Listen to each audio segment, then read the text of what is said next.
Welcome to ARBM अध्यात्म राजपथ एवं भविष्य मालिका की दुनिया में आपका सुस्वागतम। खबर छपी है कि जापान दुनिया के 45% रोबोट्स बनाता है। दुनिया में जितने देश हैं सारे देशों की जितने रोबोट्स बनाते हैं तो उनके आधा हिस्सा सिर्फ जापान बनाता है। ठीक है, जब हम संत श्री अच्युतानंद दास जी महाराज के वो दिव्य वाणियाँ आपके सामने वीडियो के माध्यम में रखे थे कि ये जो तीसरे विश्व युद्ध है, यहाँ पे जब भारत को इस विश्व युद्ध में सम्मिलित होना मजबूरी बन जाएगा, तब भारत के साथ उसका हमेशा जो चिर सहचर है वो मित्र रशिया तो रहेगा ही रहेगा, उसके साथ जापान और जर्मन अमेरिका की धज्जियाँ उड़ाने के लिए भारत के साथ देंगे। ठीक है, इस बात से कई बुद्धिजीवियों को बड़ा मजाक लगा होगा, क्योंकि उनको ये लगता है कि जापान के पास क्या ऐसे टेक्नोलॉजी है वारफेयर में, यानी युद्धास्त्र में, युद्ध अस्त्र शस्त्रों में क्या हाईली टेक्नोलॉजी है जो जापान भारत की मदद करने से भारत जीत जाएगा। ठीक है, और कईयों को ये भी बात हजम नहीं हुआ होगा कि जर्मन, जिसका टॉप मिलिटरीज में जर्मन का नामो निशान नहीं है, वो कहाँ से भारत की मदद करने से भारत ये युद्ध में जीत जाएगा। ठीक है, लेकिन सच्चाई ये है भारत के पास ब्रह्मोस से लेकर अभी तो ब्रह्मोस के अपर वर्जन भी भारत ने बना लिया है, जो अमेरिका के सबसे बड़ा सरदर्दी बन चुका है। वो अभी फाइनल फेज में भले ना आया हो, लेकिन बहुत जल्दी वो भी फाइनल फेज में आ जाएगा, क्योंकि भारतीय वैज्ञानिक जो बनाते हैं चीज़ें वो इतने आसानी से उसके खूबियाँ डिस्क्लोज नहीं करते हैं, क्योंकि वो हमारे साइंटिस्ट को प्रलोभन दिखाने से लेकर किडनैप करने से लेकर जीवन से मारने तक भी कुछ हरकत कर सकता है, वो करता रहता है। लेकिन इन सब के अलावा हम अपने सामर्थ्य में जहाँ पिछड़ते हैं वो है जो भविष्य के युद्ध लड़े जाने हैं वो है रोबोट सोल्जर।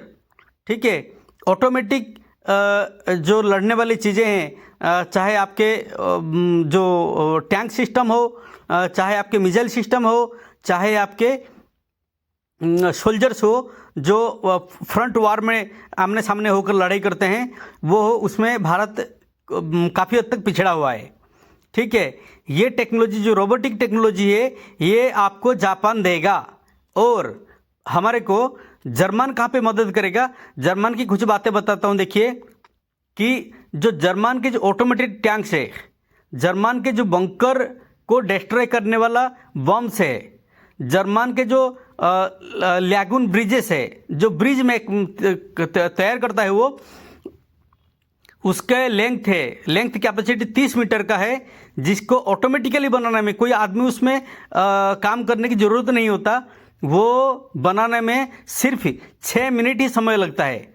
और ये ब्रिज की क्यों ज़रूरत पड़ती है, क्योंकि जब टैंक्स एक जगह से दूसरी जगह तक ट्रैवल करते हैं, बीच में कई जगह खाइयाँ या नदियाँ आते हैं, नाला आ जाता है, तो वहाँ पे टैंक्स जो है उसको पार करने के लिए काफ़ी दूर तक घूमना पड़ता है टैंक्स को। यहाँ पे घूमने की ज़रूरत नहीं है, टाइम बचने के लिए वो ब्रिजेस, ऑटोमेटिक ब्रिजेस का सिस्टम जो है जर्मन डेवलप कर चुका है। वो ब्रिज सिर्फ 6 मिनट में ऑटोमेटिकली तैयार हो जाता है, और उसके ऊपर टैंक्स आसानी से ट्रांसपोर्टेशन हो के, मतलब ट्रैवल करके आपके नदी या नाला के एक छोर से दूसरे छोर तक जा सकता है, जिसका कैपेसिटी 30 मीटर तक लंबाई है। किसका? ब्रिज का। ठीक है, इसके अलावा जो जर्मन है भारत को अभी से मदद करना चालू कर दिया है। जैसे आप पीछे की खबर पढ़े होंगे, जब भारत सबमरीन मतलब जो पनडुब्बियाँ बनाने के लिए, जो उसके टेक्नोलॉजी हथियाने के लिए बहुत ही कोशिश कर रहा था, चाहे जर्मन अमेरिका से हो, चाहे रशिया से हो, चाहे फ्रांस से हो, कई देशों से वो अपना बातचीत जारी रखा था। लेकिन जो जर्मन है वो आगे आया, और जो स्टील्थ टेक्नोलॉजी के सबमरीन बनाने के लिए जो एडवांस टेक्नोलॉजी है टाइप 214 के स्टील्थ सबमरीन से है, जो सबमरीन राडार को चकमा देता है, जिसका पता नहीं लग पाता कि ये सबमरीन समंदर के नीचे हमारे देश के या हमारे युद्धपोत के आसपास मंडरा रहा है, वो टेक्नोलॉजी देने के लिए राजी हुआ है। आप अगर अभी पिछले फरवरी के खबर पढ़ेंगे तो फरवरी में जर्मन और इंडिया दोनों ने मिलके फाइनलाइज करे हैं कि 8 से 10 बिलियन डॉलर का, ठीक है, 8 से 10 बिलियन अमेरिकी डॉलर का उसके वैल्यू का 6 स्टील्थ टेक्नोलॉजी का सबमरीन्स बनाएंगे। कहाँ पे बनाएंगे? टेक्नोलॉजी ट्रांसफ़र के साथ मुंबई के मझगांव डॉकयार्ड में बनेगा। ठीक है, ये अक्टूबर में खबर था कि ये जो है जर्मन है एक एडवांस्ड टेक्नोलॉजी इसमें ढूंढा है। ठीक है, और वो टेक्नोलॉजी शेयर करने के लिए भारत के साथ एग्री कर गया है। ठीक है, अल्दो मतलब यद्यपि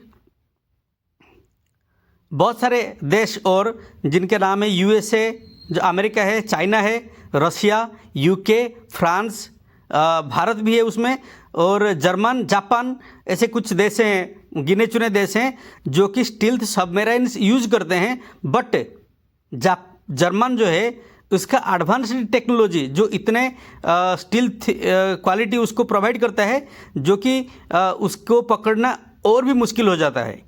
वो टेक्नोलॉजी भारत के साथ शेयर करने के लिए राजी हुआ है। ठीक है, अब इस जो सबमरीन के सबसे खास बात क्या है कि ये 8000 समुद्री माइल्स का दूरी तय कर सकता है एक बार में। ठीक है, इसका टॉप स्पीड रहता है 20 किलोमीटर नहीं, सॉरी 20 माइल्स। किसमें? पानी के अंदर। पानी के अंदर इतने प्रेशर में भी वो 1 घंटे में 20 किलोमीटर का यात्रा तय कर सकता है। एंड इसका जो डाइव कैपेसिटी है, ठीक है, ये 700 फीट समुद्र के गहराई तक डुबकी लगा सकता है। ठीक है, और एक बार में अगर ये पानी में चला गया, पानी के अंदर, तो 2 हफ्ते से ज़्यादा समय तक ये बाहर बिना निकले पानी के अंदर छुप के रह सकता है और आसानी से जो है मिसाइल्स वगैरह दाग सकता है। चाहे अमेरिका की इतना जो गर्व घमंड करता है ना उसके एयरक्राफ्ट कैरियर्स को लेके, चाहे उसके जो जितने मिलिट्री बेसेस में दुनिया भर में बना रखा है, चाहे जो पाकिस्तान, चाइना, तो उनको छोड़ दीजिए, मैं अमेरिका की बात करता हूँ फिलहाल, क्योंकि वो सबसे ज़्यादा थ्रेट, सबसे ज़्यादा खतरा बना हुआ है भारत के लिए।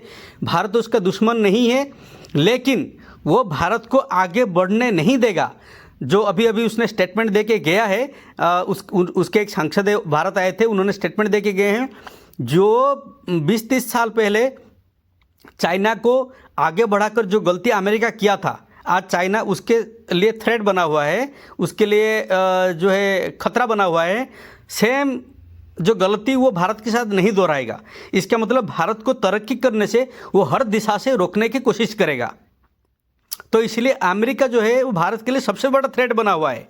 वो भारत भले उसका दुश्मन ना हो, लेकिन वो पाकिस्तान को लेके भारत से अटैक करवाएगा डेफिनेटली, 100% आप देखना, ये अटैक करवाएगा भारत के ऊपर, जिससे भारत का नुकसान हो और भारत अगला 50 साल पीछे चला जाए। उससे क्या होगा, जो अमेरिका के जितना नुकसान हो रखा है, जितना नुकसान अभी अमेरिका को हो रखा है, उसका अर्थनीति का अभी डाबाडोल हो रखा है।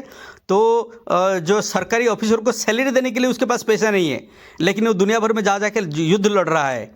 तो इसको क्या है कि ये मौका है, भारत विश्व शक्ति बन सकता है, क्योंकि अमेरिका के साथ बहुत सारे देश जो है वो युद्ध में उलझने वाले हैं, डेफिनेटली उलझने वाले हैं, क्योंकि ताइवान के इश्यू को लेके अमेरिका चाइना के साथ लड़वाएगा और अलग अलग देशों को लड़ा के वो पैसा कमा रहा है, युद्ध जो है वेपन्स बेच के। ठीक है। सेम उसी तरह का वो क्या करना चाहेगा अभी कि ये जो सारे देश की अर्थनीति नीचे चले जाने वाला है, उससे क्या है कि भारत विश्व शक्ति बन के उभर जाएगा, जो कि अगले 10-20 साल में अमेरिका को भी पछाड़ देगा। इसी वजह से अमेरिका अभी किसी भी हालत में भारत को युद्ध में उलझाएगा। ठीक है। अब ये जो चीज़ें कई लोगों को हजम नहीं हो रहा था कि क्यों अमेरिका, पाकिस्तान, चाइना और मुस्लिम कंट्रीज एक साथ मिलके भारत के ऊपर अटैक करेंगे। भारत तो किसी से दुश्मनी नहीं है, सिर्फ पाकिस्तान, चाइना के अलावा बाकी ये लोग सब इसके साथ क्यों जुड़ेंगे। ठीक है। अब आपके जो परिप्रेक्ष्य है, जो दुनिया भर में हम देख रहे हैं, इसको लेके ये चीज़ बिल्कुल साफ है कि ये जो अच्युतानंद दास जी महाराज भविष्य मालिका में भविष्यवाणी किए हैं, ये बिल्कुल भी 1% भी झूठ नहीं है, 1% भी गलत नहीं होने वाला है। क्योंकि अमेरिका के जो सैन्य बेस है सारे मुस्लिम देशों में बना रखा है, खाड़ी देशों में। अभी आप क्या देख रहे हो, जो उनके जो मुस्लिम ब्रदरहुड का नारा गा रहे थे ढोल पीट के पूरे दुनिया भर में इतने सालों से कि जो OIC है, ठीक है, OIC ऑर्गेनाइजेशन जो इनके मुस्लिम देशों की, उसमें क्या हुआ, वही ईरान सारे मुस्लिम देशों के देशों के ऊपर मिसाइल से दाग रहा है, उसी के अपना इस्लामिक भाइयों के ऊपर मिसाइल से दाग रहा है। ठीक है। तो ये सबको अमेरिका एकजुट करेगा, क्योंकि अमेरिका के ऊपर ये सब बहुत ज़्यादा डिपेंडेंट है। ठीक है। अमेरिका ये सबको तरक्की के झांसा देकर इनको सब इकट्ठा करेगा और चाइना को भारत के खिलाफ लड़वाएगा, क्योंकि भारत चाइना के खिलाफ कभी एग्रेशन होकर लड़ा नहीं अमेरिका के बातों में आके। अब अमेरिका उस चीज़ को उल्टा घुमाएगा। और पाकिस्तान तो है ही है, वो तो पालतू कुत्ता है अमेरिका का। अमेरिका जैसे कहेगा वो वैसे करेगा। अमेरिका कहेगा हग वो हगेगा, अमेरिका कहेगा खा वो खाएगा, अमेरिका कहेगा नाच वो नाचेगा। ठीक है। तो ये आप देखने वाला, बहुत जल्दी देखने वाले हो ये चीज़ होगा, क्योंकि संत श्री अच्युतानंद दास महाराज जी ने ये कहे हैं, भले सूरज पश्चिम से उगेगा, भले पर्वत के शिखर में, पर्वत की चोटी में, ठीक है, जो कमल जो तालाब में उगता है वो कमल पर्वत पे चोटी में उगेगा, मगर और भले माता सीता असती हो सकते हैं, लेकिन जो अच्युतानंद दास के जो वाणी है वो कभी विफल नहीं हो जाएगा, कभी झूठा नहीं होगा। तो इसीलिए मेरे शुभचिंतकों, धार्मिक लोगों, आप लोग हमारे चैनल के साथ ऐसे बने रहिए, हमारे वीडियोस को देखिए, हमारे चैनल को सब्सक्राइब कीजिए और ये जो परिस्थितियाँ घट रही है इसके ऊपर नज़र बनाए रखिए, क्योंकि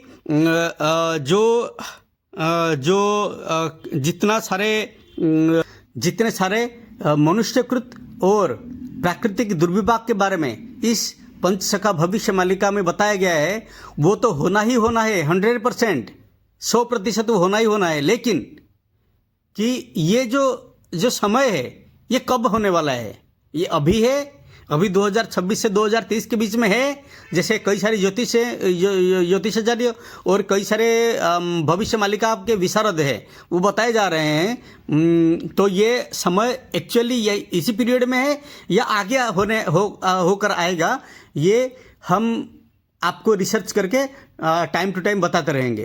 तो इसीलिए हमारे वीडियोस के नोटिफिकेशन पाने के लिए आप हमारे वीडियोस को, हमारे चैनल को सब्सक्राइब कीजिए, हमारे वीडियोस को लाइक कीजिए और हमारे वीडियोस को अपने शुभ चिंतकों के साथ शेयर कीजिए।